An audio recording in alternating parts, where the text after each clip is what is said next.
रामाय रामभद्राय रामचंद्राय वेदसे रघुनाथाय नाथाय सीताय पतिये नमः।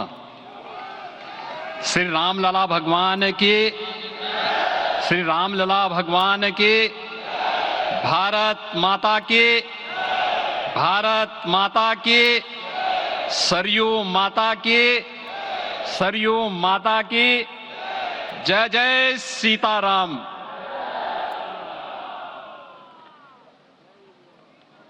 रामोत्सव के आज के इस कार्यक्रम के मुख्य अतिथि दुनिया के सबसे लोकप्रिय राजनेता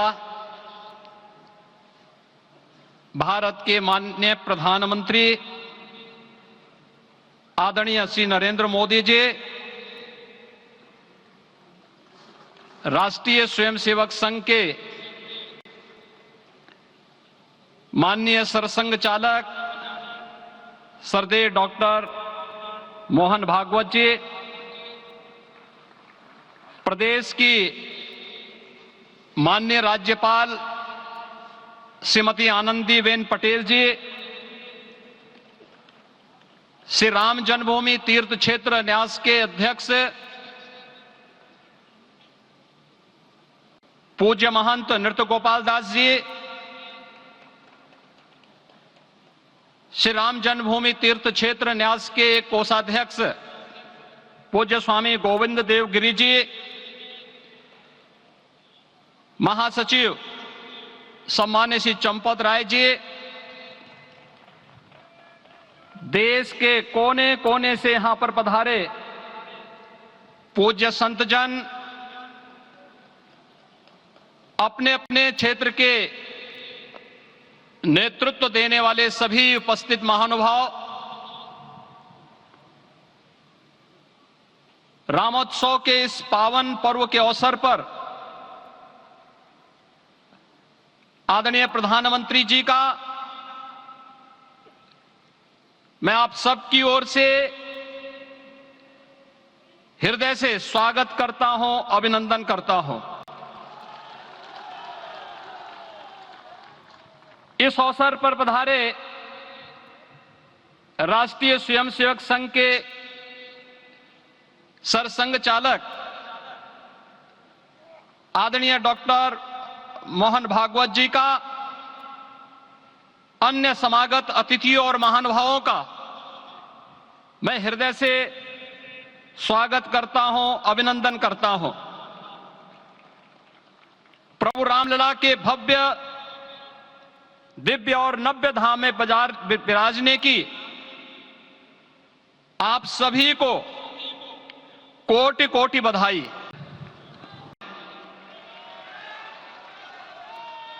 पांच 500 वर्षों के लंबे अंतराल के उपरांत आज के इस चिर प्रतीक्षित मौके पर अंतर मन में भावनाएं कुछ ऐसी हैं कि उन्हें व्यक्त करने के लिए शब्द नहीं मिल रहे हैं। मन भावुक है, भाव विभोर है, भाव विह्वल है। निश्चित रूप से आप सब भी ऐसा महसूस कर रहे होंगे। आज इस ऐतिहासिक और अत्यंत पावन अवसर पर भारत का हर नगर, हर ग्राम अयोध्या धाम है। हर मार्ग श्री राम जन्मभूमि की ओर आ रहा है। हर मन में राम नाम है। हर आंख हर्ष और संतोष के आंसू से भीगा है। हर जीवा राम राम जप रही है। रोम रोम में राम रमे हैं। पूरा राष्ट्र राममय है। ऐसा लगता है हम त्रेता युग में आ गए हैं। आज रघुनंदन राघव रामलला हमारे हृदय के भावों से भरे संकल्प स्वरूप सिंहासन पर विराज रहे हैं। आज हर राम भक्त के हृदय में प्रसन्नता है, गर्व है और संतोष के भाव हैं। आखिर भारत को इसी दिन की तो प्रतीक्षा थी। भाव विभोर कर देने वाली इस दिन की प्रतीक्षा में लगभग 5 शताब्दी व्यतीत हो गई। दर्जनों पीढ़ियां अधूरी कामना लिए इस धराधाम से साकेत धाम में लीन हो गई, किंतु प्रतीक्षा और संघर्ष का क्रम सतत जारी रहा। श्री राम जन्मभूमि संभवतः विश्व में पहला ऐसा अनूठा प्रकरण होगा जिसमें किसी राष्ट्र के बहुसंख्यक समाज ने अपने ही देश में अपने आराध्य की जन्मस्थली पर मंदिर निर्माण के लिए इतने वर्षों तक और इतने स्तरों पर लड़ाई लड़ी हो। संतों, सन्यासियों, पुजारियों, नागाओं, निहंगों, बुद्धिजीवियों, राजनेताओं, जनजातियों सहित समाज के हर वर्ग ने जाति पाति, विचार दर्शन, उपासना पद्धति से ऊपर उठ करके राम काज के लिए स्वयं को उत्सर्ग किया। अंततः वह शुभ अवसर आ ही गया जब कोटि कोटि आस्थावानों के त्याग और तप को पूर्णता प्राप्त हो रही है। आज आत्मा प्रफुल्लित है इस बात से कि मंदिर वही बना है जहां बनाने का संकल्प लिया था। संकल्प और साधना की सिद्धि के लिए हमारी प्रतीक्षा की इस समाप्ति के लिए और संकल्प की पूर्णता के लिए आदरणीय प्रधानमंत्री श्री नरेंद्र मोदी जी का हृदय से आभार और अभिनंदन। माननीय प्रधानमंत्री जी, 2014 में आपके आगमन के साथ ही भारतीय जनमानस कह उठा था कि मोरे जिय भरोस दृढ़ सोई, मिलहि राम सगुन शुभ होई। अभी गर्भगृह में वैदिक विधि विधान से रामलला के बाल विग्रह के प्राण प्रतिष्ठा को हम सब साक्षी बने हैं। अलौकिक छवि है हमारे प्रभु की, बिल्कुल वैसे ही जैसे तुलसीदास जी ने कहा कि नव कंज लोचन कंज मुख कर कंज पद कंजारुणम। धन्य है वह शिल्पी जिसने हमारे मन में बसे राम की छवि को मूर्त रूप प्रदान किया है। विचारों और भावनाओं की विहलता के बीच मुझे पूज्य संतों और अपनी गुरु परंपरा का पुण्य स्मरण हो रहा है। आज उनकी आत्मा को असीम संतोष और आनंद की अनुभूति हो रही होगी। जिन परंपराओं की पीढ़ियां श्री राम जन्मभूमि मुक्ति यज्ञ में अपनी आहुति दे चुकी है, उनकी पावन स्मृतियों को मैं यहां पर कोटि कोटि नमन करता हूं। श्री राम जन्मभूमि महायज्ञ न केवल सनातन आस्था और विश्वास की परीक्षा का काल रहा, बल्कि संपूर्ण भारत को एकात्मता के सूत्र में बांधने के लिए राष्ट्र की सामूहिक चेतना जागरण के ध्येय में भी सफल सिद्ध हुआ है। सदियों के बाद भारत में हो रहे इस चिर प्रतीक्षित नवविवाह को देख अयोध्या समेत पूरा भारत का वर्तमान आनंदित हो उठा है। भाग्यवान है हमारी पीढ़ी जो इस राम काज के साक्षी बन रहे हैं, और उससे भी बड़भागी हैं वो जिन्होंने सर्वस्व इस राम काज के लिए समर्पित किया है और करते चले जा रहे हैं। जिस अयोध्या को अवनी की अमरावती और धरती का वैकुंठ कहा गया, वह सदियों तक अभिषिक्त थी, उपेक्षित रही, सुनियोजित तिरस्कार झेलती रही।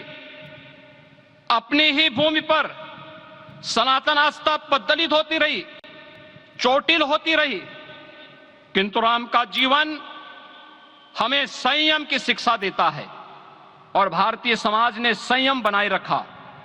लेकिन हर एक दिन के साथ ही हमारा संकल्प और भी दृढ़ होता गया, और आज देखिए पूरी दुनिया अयोध्या के वैभव को निभा रही है। हर कोई अयोध्या आने को आतुर है। आज अयोध्या में त्रेतायुगीन वैभव उतर आया है। दिख रहा है यह धर्मनगरी विश्व की सांस्कृतिक राजधानी के रूप में प्रतिष्ठित हो रही है। पूरा विश्व दिव्य और भव्य अयोध्या का साक्षात्कार कर रहा है। आज जिस सुनियोजित एवं तीव्र गति से अयोध्यापुरी का विकास हो रहा है वह प्रधानमंत्री जी के दृढ़ संकल्प, इच्छा शक्ति और दूरदर्शिता के बिना संभव नहीं था। कुछ वर्ष पहले कल्पना से परे था कि अयोध्या में एयरपोर्ट होगा, यहां के नगर के भीतर 4 लेन की सड़कें होंगी, सरयू जी में क्रूज चलेंगे, अयोध्या की खोई गरिमा वापस आएगी। लेकिन मित्रों, डबल इंजन की सरकार के प्रयास से आज आप सबके सहयोग से यह सब साकार हुआ है। सांस्कृतिक अयोध्या, आयुष्मान अयोध्या, स्वच्छ अयोध्या, सक्षम अयोध्या, सुरम्य अयोध्या, सुगम्य अयोध्या, दिव्य अयोध्या और भव्य अयोध्या के रूप में पुनरुद्धार के लिए हजारों करोड़ रुपए वर्तमान में यहां पर भौतिक विकास के लिए लग रहे हैं। राम जी की पेड़ी, नया घाट, गुप्तार घाट, ब्रह्मकुंड, भरत कुंड, सूरज कुंड, विभिन्न कुंडों के कायाकल्प, संरक्षण, संचालन, रखरखाव के कार्य हो रहे हैं। रामायण परंपरा की कल्चरल मैपिंग कराई जा रही है। राम वनगमन पथ पर रामायण वीथिका का निर्माण हो रहा है। नई अयोध्या में पुरातन संस्कृति और सभ्यता को संरक्षण तो हो ही रहा है, भविष्य की जरूरतों को देखते हुए आधुनिक पैमाने के अनुसार सभी नगरीय सुविधाएं भी विकसित हो रही हैं। इस मोक्षदायिनी नगरी को आदरणीय प्रधानमंत्री जी की प्रेरणा से अब सोलर सिटी के रूप में भी विकसित किया जा रहा है। पूरी अयोध्या में विश्व के सनातन आस्थावानों, संतों, पर्यटकों, शोधार्थियों, जिज्ञासुओं के प्रमुख केंद्र के रूप में इसे बनाने की ओर से अग्रसर किया जा रहा है। यह एक नगर या तीर्थ भर का विकास नहीं है, यह उस विश्वास की विजय है जिसे सत्यमेव जयते के रूप में भारत के राज चिन्ह में अंगीकार किया गया है। यह लोक आस्था और जन विश्वास का विजय है, भारत के गौरव की पुनर्प्रतिष्ठा है। अयोध्या का दिव्य दीपोत्सव नए भारत की सांस्कृतिक पहचान बन रहा है और श्री रामलला की प्राण प्रतिष्ठा का समारोह भारत की सांस्कृतिक अंतरात्मा को समरस की एक अभिव्यक्ति सिद्ध कर रहा है। श्री राम जन्मभूमि मंदिर की स्थापना भारत के सांस्कृतिक पुनर्जागरण का आध्यात्मिक अनुष्ठान है। यह राष्ट्र मंदिर है। निसंदेह श्री रामलला विग्रह की प्राण प्रतिष्ठा राष्ट्रीय गौरव का एक ऐतिहासिक अवसर है। निश्चिंत रहिए, प्रभु राम की कृपा से अब कोई अयोध्या की परिक्रमा में बाधा नहीं बन पाएगा। अयोध्या की गलियों में अब गोलियों की गड़गड़ाहट नहीं होगी, कर्फ्यू नहीं लगेगा। अभी तो यहां दीपोत्सव, रामोत्सव और यहां की गलियों में श्री राम नाम संकीर्तन से यहां की गलियां गुंजायमान होंगी, क्योंकि अवधपुरी का मैं रामलला का विराजना राम राज्य की स्थापना की उद्घोषणा भी है। राम राज्य बैठे त्रिलोका, हर्षित भये गए सब शोका। राम राज्य भेदभाव रहित समृद्ध समाज का द्योतक है और हमारे यशस्वी प्रधानमंत्री जी की नीतियों, विचारों और योजनाओं का आधार है। भव्य दिव्य राम जन्मभूमि मंदिर के स्वप्न को साकार रूप देने में योगदान देने वाले सभी वास्तुविदों, अभियंताओं, शिल्पियों और श्री राम जन्मभूमि तीर्थ क्षेत्र न्यास के सभी पदाधिकारियों को हृदय से धन्यवाद। पुनः आप सभी को रामलला के विराजने की इस ऐतिहासिक पुण्य घड़ी की बधाई। आदरणीय प्रधानमंत्री जी, आदरणीय सरसंघ चालक जी, माननीय राज्यपाल महोदया और आप सभी महानुभावों का मैं एक बार फिर से हृदय से स्वागत और अभिनंदन करते हुए हम सब जो संकल्प पूर्वजों ने लिया था उसकी सिद्धि की भी सभी को बधाई देते हुए प्रभु के चरणों में एक बार पुनः नमन करते हुए पूरे प्रदेश और देशवासियों को आज के इस रामोत्सव के अवसर पर कोटि कोटि बधाई और अभिनंदन देते हुए अपनी वाणी को विराम देता हूं। जय जय सीताराम। राष्ट्रीय स्वयंसेवक संघ के सरसंघ चालक डॉक्टर मोहन राव भागवत जी।